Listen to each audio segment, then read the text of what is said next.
The Middle East was a battlefield for most of the 20th century. One of the hardest fought wars of all was in 1973, when Egypt and Syria launched a surprise attack on Israel on the Jewish holiday of Yom Kippur.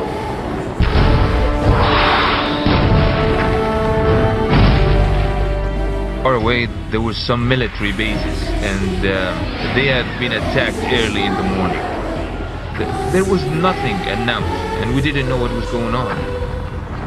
Defeat was unfolding right there.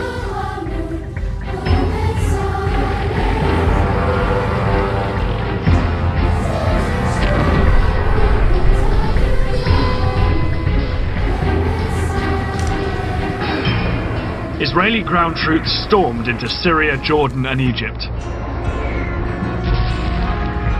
At the same time, other Israeli troops made a bid to capture Arab-held Jerusalem. We started to train with real ammunition. We were also told we were going to Suez. We started to take our tanks, our amphibious unit on the railroad at night only, so the civilians couldn't see.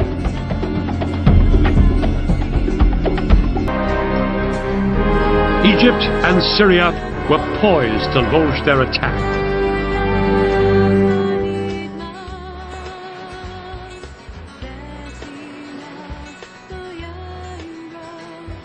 Just before 2 o'clock, the Egyptians put their part of the plan into action.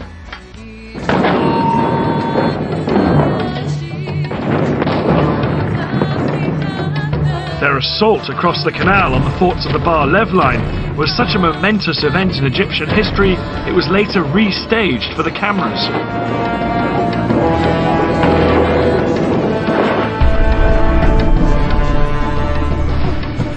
Thousands of Egypt's best trained commandos crossed the Suez Canal in rubber dinghies.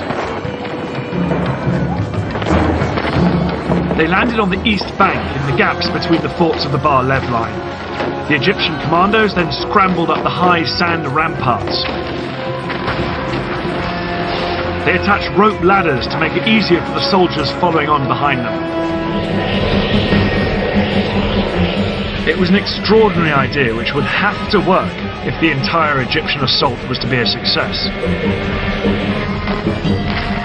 4 hours into the attack, and with fighting raging around them, the Egyptian engineers finally broke through the ramparts, and the first tanks started to pour through. I never believed I would see the day when I was in Sinai, but this was actually Sinai. I looked back at the West Bank and all the green on the other side, and to the east, all I could see is desert. It was good feeling. The Israelis manning the forts sprayed machine gun fire at their Egyptian attackers to try and stem the tide. But within 2 hours, 23,000 of Egypt's infantry were on the east bank and had advanced up to 1 mile into Sinai.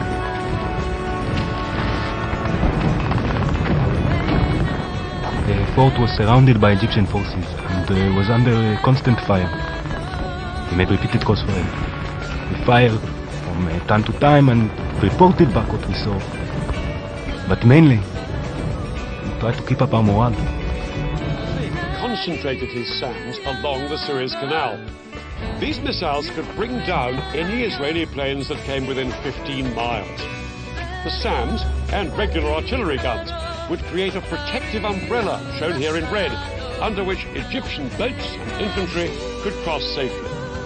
They would then seize the forts of the Bar-Lev line and secure a strip of land a few miles deep into the Sinai. The date of the attack was set for October the 6th, when the tides would give the most favourable conditions for crossing the canal, flying low over the desert. But as they approached the canal, they found themselves under attack from the ground. The Egyptian SAM missiles and anti-aircraft guns caused havoc. As Israeli planes were shot down that afternoon, it soon became clear that Egypt's elaborate air defense umbrella was working. The tanks, which were the pride of Israel's army, were being destroyed by Egyptian infantrymen. Israel had begun the war with around 300 tanks in Sinai. By the end of the first 36 hours, they'd lost approximately half of this number. Things were critical for the Israeli soldiers in Sinai. But that was only half the story. At the same time the Egyptians launched their attack, the Syrians had launched their bid to retake the Golan Heights.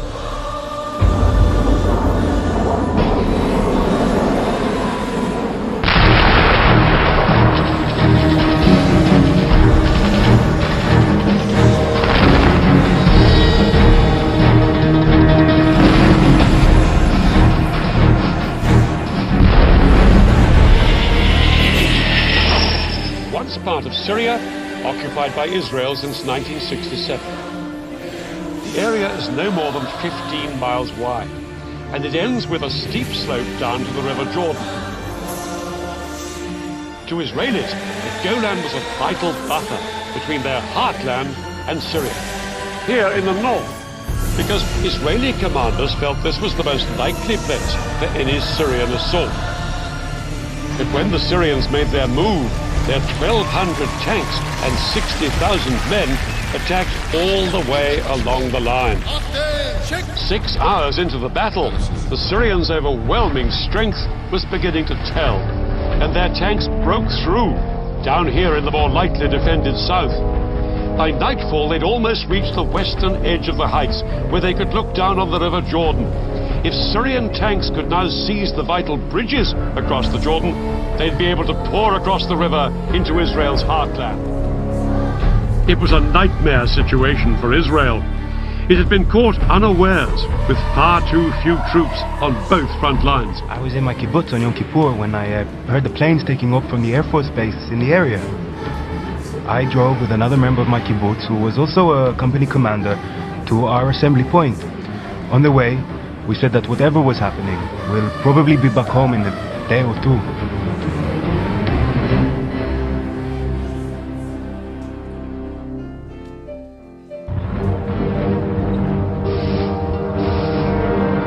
Men and tanks headed out towards both fronts, but it would take 2 long days before they'd be ready to mount a counterattack.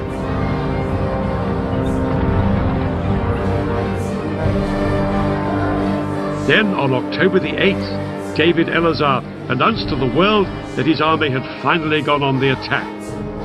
This morning, we started our counterattack, and we shall break and destroy completely all the attacking forces. Elazar's first push was in the Sinai Desert.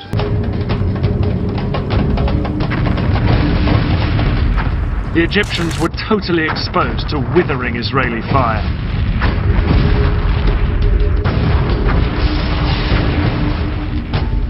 But over the following hours, the Egyptian tank brigades repeatedly tried to push further east into the Sinai. As the Egyptians moved out beyond the protective cover of their SAMs, Israeli aircraft rained down bombs on the exposed Egyptian tanks.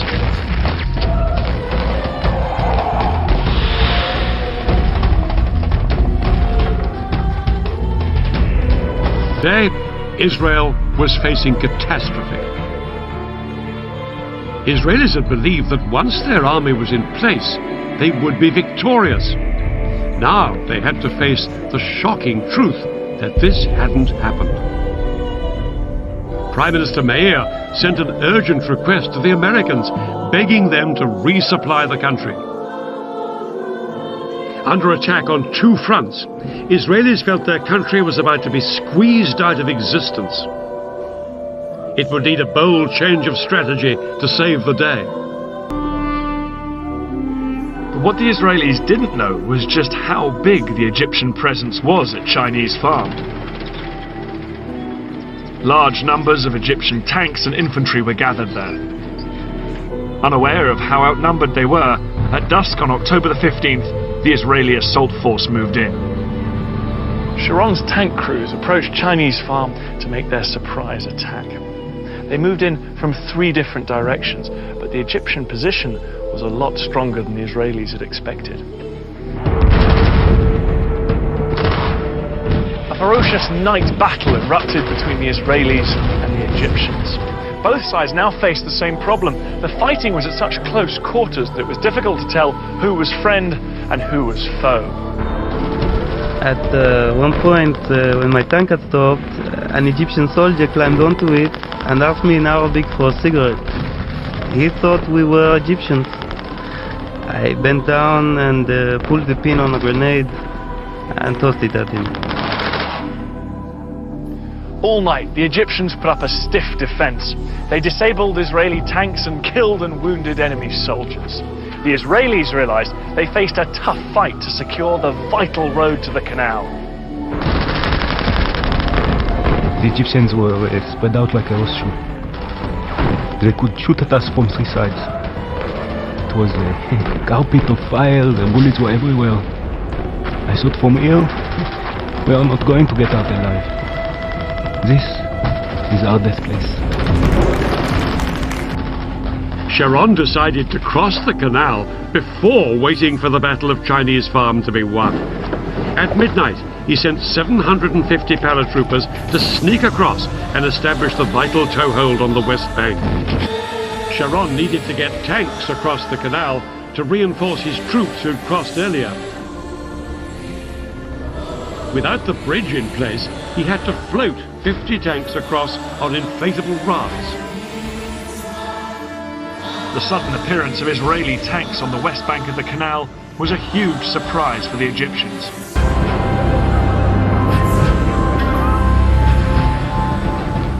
As Israeli tanks surged across the bridge, they came under heavy bombardment from Egyptian artillery and aircraft. But the tanks pushed on to their first objectives on the west bank, Egypt's SAM missile sites.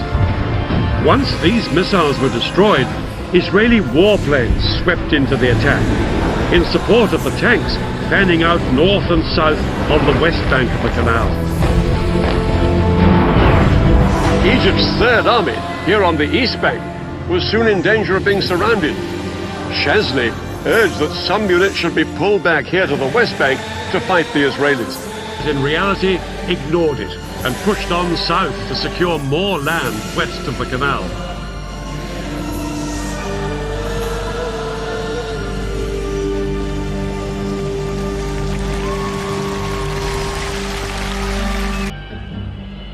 Some Egyptian soldiers were so desperate they surrendered.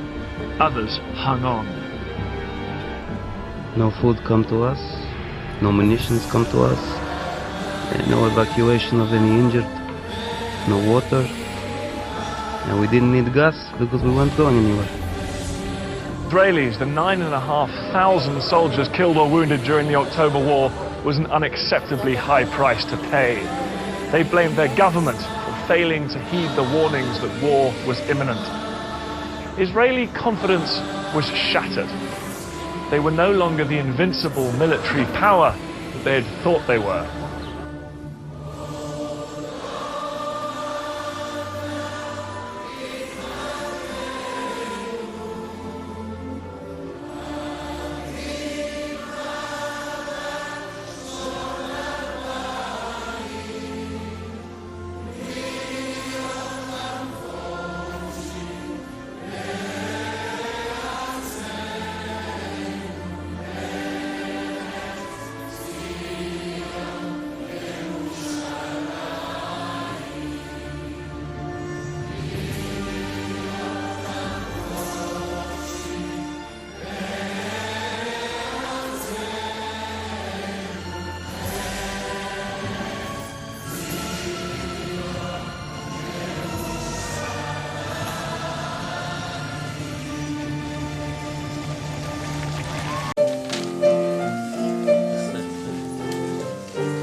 Amen.